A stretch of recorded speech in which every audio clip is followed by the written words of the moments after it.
Hey, this is Anney. And Samantha. And welcome to Stuff I Never Told You, a production of iHeartRadio.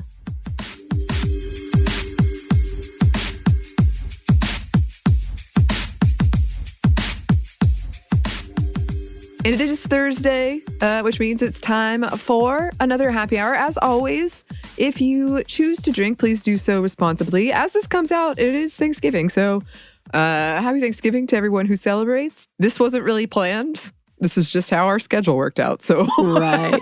Happy Native American Heritage Day. Yes. Or Native Indigenous Heritage Day. All those things. First Peoples Day. Hi. We celebrate you more than we celebrate Thanksgiving. We promise. Yes. But yeah, so this was just, this has been the topic I've been wanting to talk about. It's been delayed for a long time. But if you see the title, you're like, why are they publishing this on Thanksgiving? It just worked out that way, I promise. So I am sipping on my classic gin and tonic with some basil, however you pronounce it, because that's all I have. That's literally all I have, even though today is Life Day, November 17th. Star Wars holiday, and I should be having a Life Day specific drink, but I just really fell through. I did not. Oh, are you not doing a celebration? I am doing a celebration. Is Marissa bringing the ingredients for all the things for Life Day? Okay. Yes.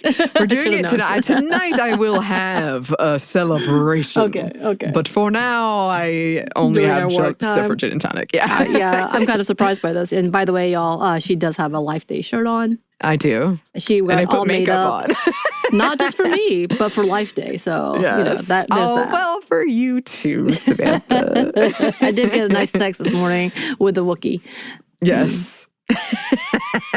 I think I sent so many texts about Life Day. So now if I look at my history, it's just Life Day gifts. Yep. In my text history. It's very, very funny. One of the scariest Wookiees out there. Oh, poor Lumpy. Mm-hmm. At least I didn't send you Itchy. Could have done that. No, welcome. I'd rather not. Yes, well, I am sipping on. I decided because it is very cold in Georgia, and I'm sorry to those who are in snowstorms, could probably be like, you don't know cold, and that's true, and I don't like cold, so there's that. But it hit 30 degrees last night. Tonight it's supposed to hit down to 28. Don't love it. Not a fan. And then also that causes for sniffles and all of that, which makes me also go, oh my God, everybody's got COVID, but it's just the cold. So I'm trying not to fall into that because also, if this is on Thanksgiving, I had a habit of being sick constantly during the Thanksgiving Day break, which was weird to me because I would have fevers all the time. And the only times I would get sick was around Thanksgiving, which is funny because I actually really liked Thanksgiving because I love food. And that's what it entailed. But yeah, so I'm drinking a hot toddy. But I did a twist because I got the ginger honey citron tea. Ooh. You know what I'm talking about? That's pretty much that jammy make of lemons and oranges and the peels and the ginger. So I got that and put it with the echinacea tea and added some whiskey for the adult version. So I am sipping on my tea because I'm trying not to get sick as my Thanksgiving Day tradition. Yes. And that's a great segue into what we're talking about today. Because, as Samantha knows, a month or so ago, 2 months, I had COVID. She waited to tell us until after. I did, but I did not go out. And it was actually hilarious how I was reading the CDC guidelines and I was like, oh, this is what I've been doing. All right, I'm good. I didn't really have to change much. The only thing I did was I got groceries delivered. But other than that, I was kind of like, yeah, easy. I can stay in. I didn't tell anybody. And that's part of what I want to talk about because I think, a lot of us are, going home. And there are still those concerns around COVID or just even the flu or illness in general. And I haven't been sick. I'm very, very fortunate. I haven't been sick in so long. I think I've had a sinus infection or two, but over 10 years, I have not been sick. Yeah, which is amazing because we were just absolutely, because Anney doesn't get the regular sickness. She gets whatever is the most uncommon and unlikely. Yeah. So we were like, of course you wouldn't get COVID. That's too common. Until when it's after. Yes, yes. I finally toppled. I'll admit I had the moment of like, oh, darn it. Got me finally. It did take me 6 tests to get the positive, even though I was pretty sure I had it. And the symptoms were really mild because I've gotten all the vaccines. I've gotten boosted. It was very, very mild. But the reason I wanted to talk about this, what we're talking about today, is illness and my reaction to it, and what I've seen anecdotally. And Samantha and I have kind of different reactions, but there are some things that I'm like, I'm kind of fascinated that this was my response. So I used to be very sick as a child. I was very ill a lot. A lot of that had to do with asthma. But yeah, it's been a minute for me. And so literally I got with my positive result, and the first thing I thought was, this means I can have soup and lay in bed. And that's just the saddest. That's so sad.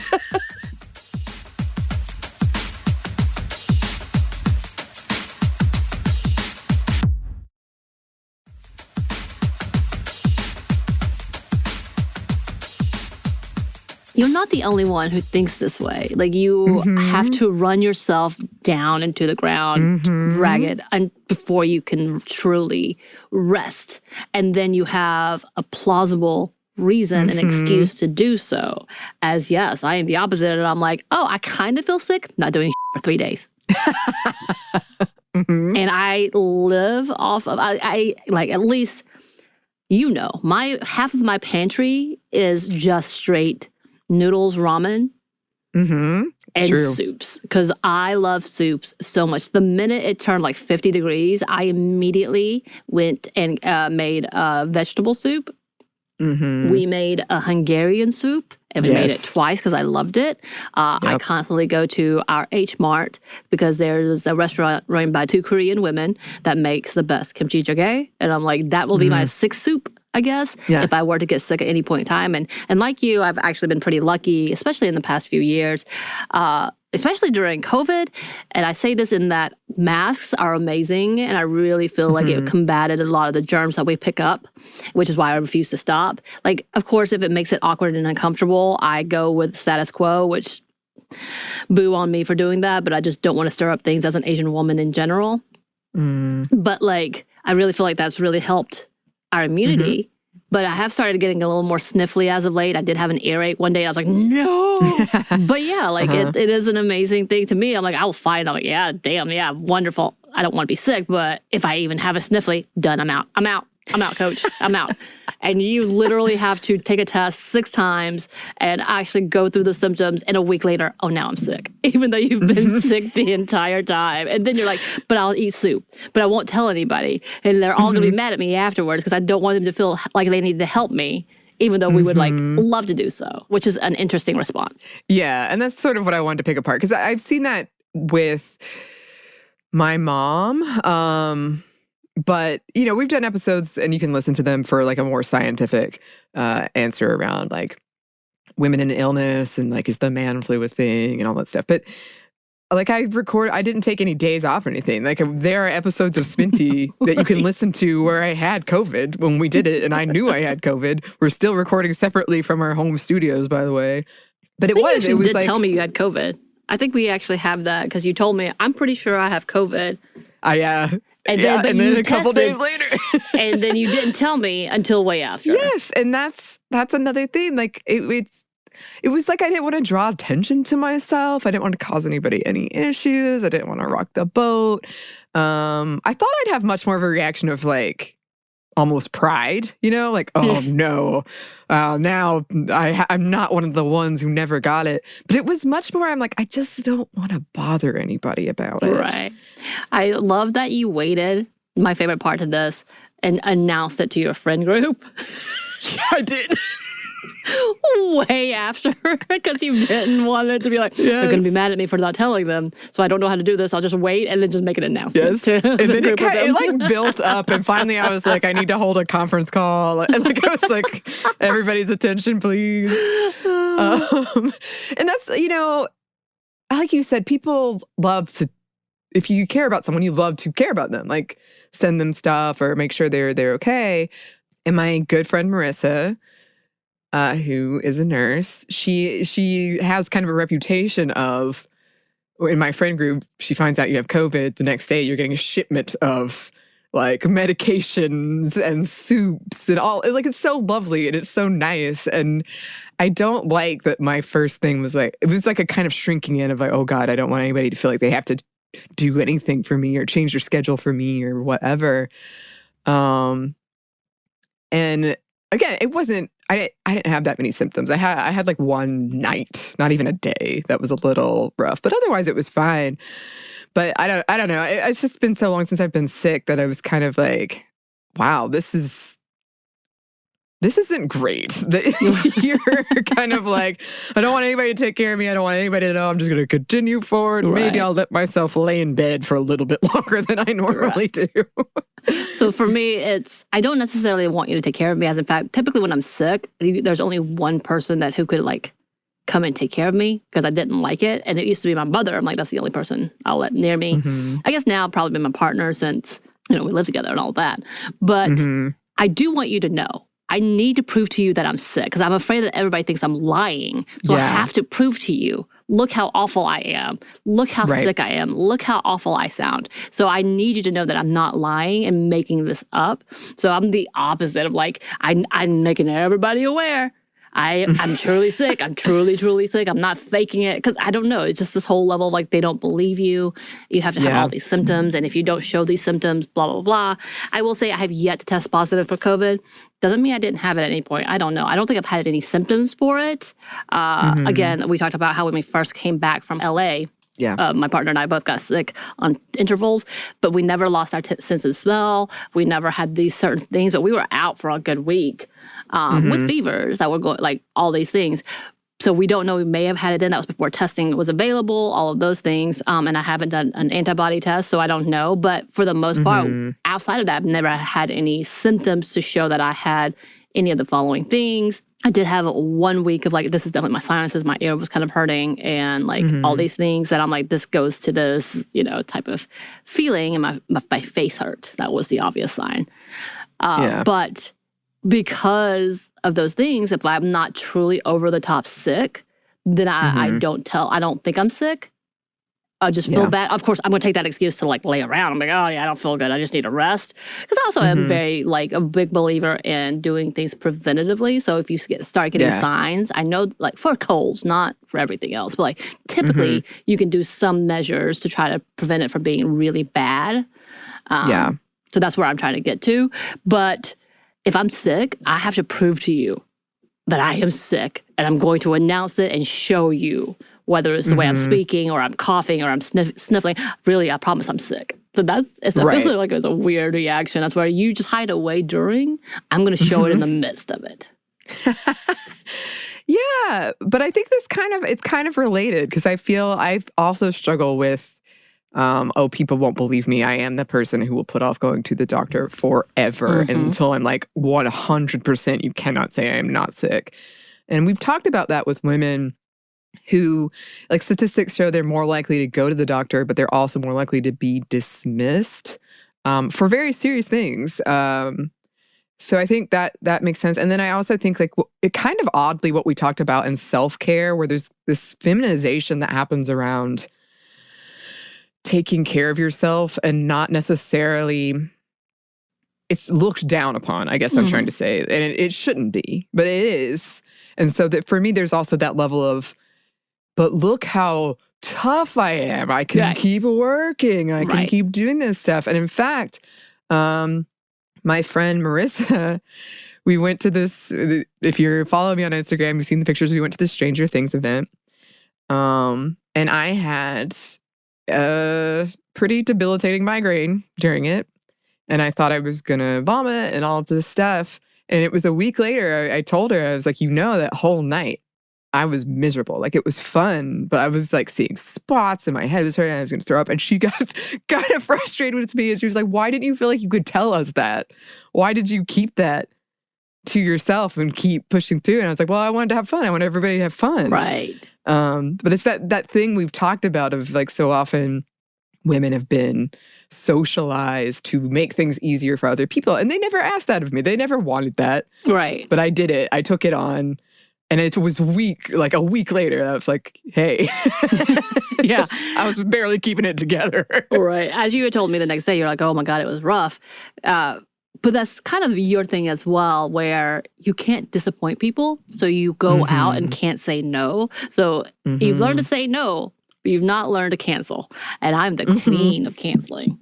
I am the queen. Like literally Halloween, didn't do I had 2 parties to go to. All I did was like, hey, and it was. I had a really rough week, a lot of like debilitating mental health time where I felt like it wasn't worth being present. Like, not necessarily, which by the way, we do need to have this conversation about passive suicidal ideation. I didn't think much of it, but I was like, this is interesting. But that wasn't where I was at yet. But I was like spiraling, essentially mental health. Like I was just anxious and felt really down on myself and felt like I was beating myself up. So it was a really rough week because when I have weeks like that where literally those times where you can't stop thinking of an incident for the entire week and it keeps you awake and you just feel haunted by it. One of those. And then several things just piled on like that. So it was like awful. And then trying to go to public to enjoy company with people who want to have fun just felt impossible to me. And so I canceled on everything. And it was a delightful day. Like my partner, thank God he is as kind as he is. He was like, what do you want to do instead? I'm like, let's go to H Mart. Let me get my comfort stew, kimchi jjigae. And then we came back home and ate it while we watched a horror movie, essentially. I think we watched Barbarian that day. I can't remember. I think so, yeah. But like, it was that type of day and night for me of like, okay, this is where I am. So I love canceling because also I have friends on that same level of like, if you don't feel like it, let's just not do it. Let's just get on, be honest with yourself because and oftentimes there's days that I'm like, I'm glad I went to something even though I didn't feel like it because it felt nice. Yeah.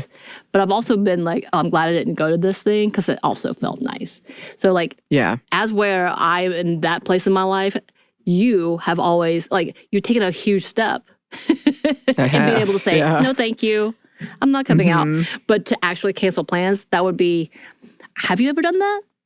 Outside of emergencies, outside of your control?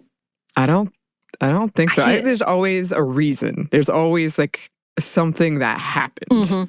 Something that happens that's outside of your control. Whether it's a car incident, whether there's a family incident. Yeah, so outside of that, no?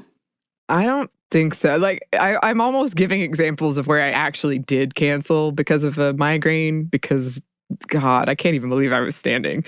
So I mean, that's out of my control. But, this instance I didn't. That instance I did. But yeah, not really. Yeah, that's what I'm like, that's the difference of like, and I'm absolutely positive your friends would have been completely fine because I know them. They're very sweet. They are kind people who love you dearly, would go to the moon and back for you. So they would have been like, okay, it's sad. I also know, and I don't know if this is the case or not, oftentimes you are the henchman to a group. And oftentimes you're the life of the party. And so people would rather do it with you than without.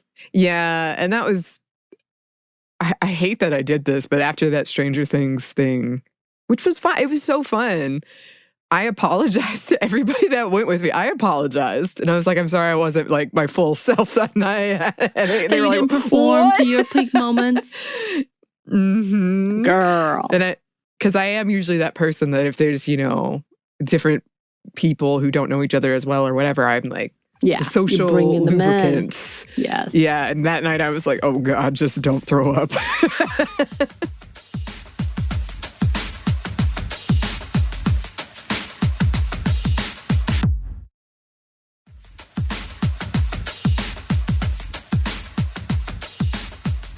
But I would be really interested to hear, because this kind of is orbiting around a lot of stuff we've talked about around like productivity and morality and deprivation that I specifically deal with, and I think a lot of people deal with around like just taking care of yourself and food in particular. But also, like, I'm curious because I saw kind of a joke headline that was about women who were so happy. It was a joke, but it was happy to be sick because it meant they could take a break from all of the work and the childcare and all of this stuff. I'm curious if like women during the pandemic who have kids I don't know. My gut is telling me that there's less of that happening and more of you have to power through. But I would love to hear from listeners. Right. Honestly, just saw a TikTok in which a woman is recording her husband, and they've been married for a long time. And I don't know if she meant to do this or if she did. I don't know if she thought it was going to be a joke. And then everybody got a hold of it and like, your husband's trash. Because he was making jalapeno poppers for a game day, and he was complaining the entire time, saying, you could have done this, but, I guess I'll have to do it for myself because you decided not to do this for me. And went on to say, I went golfing today and I was hoping that you would have this done by the time I got here so I can enjoy the game that you want to watch and I want to watch. But no, you sat on your butt. And then he continued on to say, and I know you just got done with your treatment, quote unquote, so meaning she had cancer treatment that day, but she was just sitting on her butt. But you decided not to do that for me. Wow. And it was truly upset and was so patronizing the entire conversation, talking about how, and she's like, yeah, and now you can do it for yourself. I'm so proud of you. And she was like, so she was trying to get him to explain why he was upset with her while he was doing this. And she's like, look at you, you're doing it. You're doing a great job. And I'm sure it's going to be delicious. And he was like, well, if you hadn't been sitting on your butt all day, you could have already had this done for me. And I know you want to go sit and enjoy the game. I do too.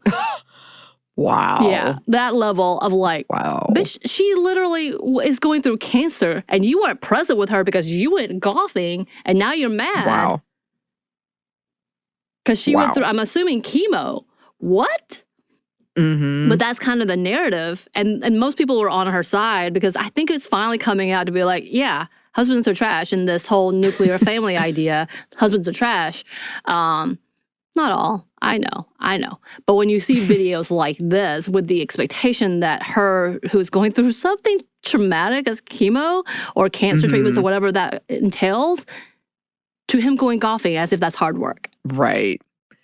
Yeah. And I think that's a bigger conversation we could have about ableism and like having to not make other people uncomfortable if you are sick. Right. And the fact that she had to truck through and have a sense of humor. Yeah. In this. It's kind of that other saying of like, this is why we are taught in society that showing weakness as a woman physically could be a detriment to whatever value you have in society. Yeah. Yeah. Yeah. Oh my gosh. So I would love to hear from listeners. Because I've read kind of like competing things, but in my experience, a lot of the women in my life just have to keep doing stuff. Like maybe they'll, I don't know, not go out so they don't spread things, but they still have to like make the lunches or whatever it is. That expectation. And that's certainly, again, a lot of this was just me, my own stuff. But that's how I felt, was like, well, I don't want to inconvenience anyone else. Yeah, well, cheers. Oh, cheers. Cheers. Thank you for being here with me. I am grateful for you. I'm grateful for you, Samantha, and I'm grateful for you listeners. So yeah, please write in if you have any thoughts about this, because I would just love to know. And you can do that via our email, which is stephaniamomstuff@iheartmedia.com. You can find us on Twitter at momstuffpodcast or on Instagram at Stuff I Never Told You. Thanks, as always, to our super producer, Christina. Thank you. And thanks to you for listening. Stuff I Never Told You is a production of iHeartRadio. For more podcasts from iHeartRadio, you can check out the iHeartRadio app, Apple Podcasts, or wherever you listen to your favorite shows.